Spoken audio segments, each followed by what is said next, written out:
Hello, this is Stacy Sturgis with the final video presentation for my 8th grade math course in Canvas. Let's start with the instructor's view. At the beginning, I have information for the instructor of the course, so this module will not be published and will only be viewed by the instructor. This section includes the design document and references. And so the design document goes into greater detail on the learning theories used to design the course, as well as the course's learning goals and objectives, information regarding activities and assessments, and a list of references used to create the course. And this section also includes the job aid, which will provide detail regarding how to facilitate the course. So let's move to the student view. This is how students will see the course. So at the beginning, we have Start Here, where students have an opportunity to introduce themselves and get to know their classmates in this discussion post. And then they have access to the course syllabus, which provides a lot of detail and information about how the course works and expectations and kind of rules of the road. And then a list of all of the learning objectives for the 9-week course. All right, so there are 14 modules, and each module follows the same format. The module begins with directions for students on how to and when to access the content and activities for the module.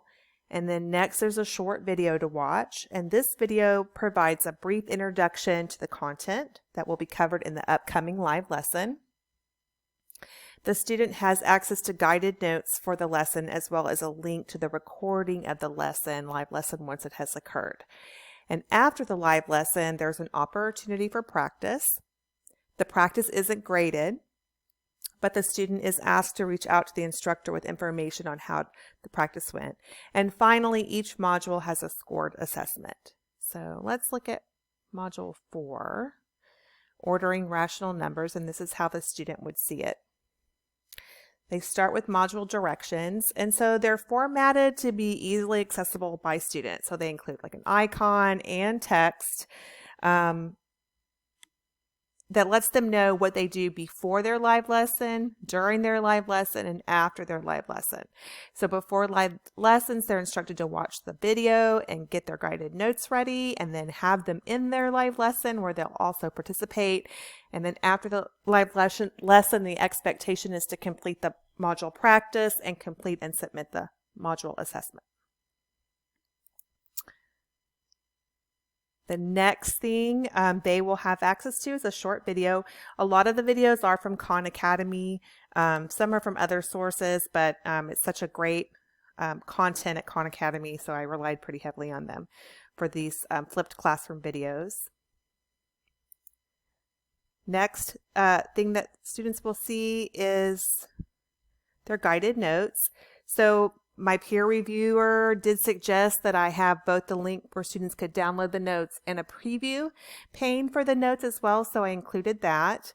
Not all of the modules have guided notes that are specific to the content, but several do, and so students would be able to download these and have them ready during their live lesson. And these are the actual problems that are covered in a live lesson to help students take notes better. The next thing that you would have in a module is a link to the actual recorded live lesson. And so this is helpful for a few reasons. For students who need added review and reinforcement, they can view the video as many times as they need. Or if a student did not attend the live lesson, then they will have access to that content.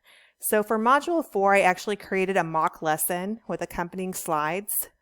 Here you can see what a live lesson in Blackboard Collaborate actually looks like.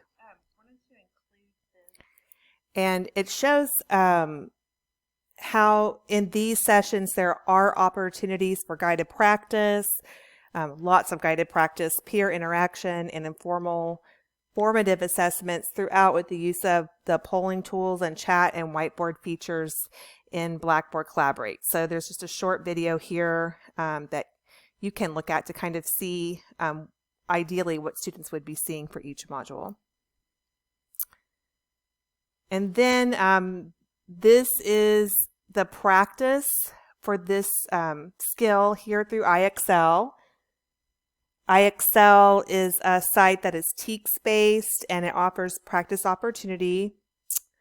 With actual students, the instructor could set up a class in IXL so that practice data could be captured and used to inform instruction as well. So students could have some time to practice the skill there. And then finally, students are directed to print, complete, scan, and submit the assessment. The assessments can be submitted more than once, so this allows students to receive a grade, make corrections, working with a teacher or peer as necessary, and then resubmit for a higher grade. And then the whole course ends with a summative assessment, and it's called an interim here.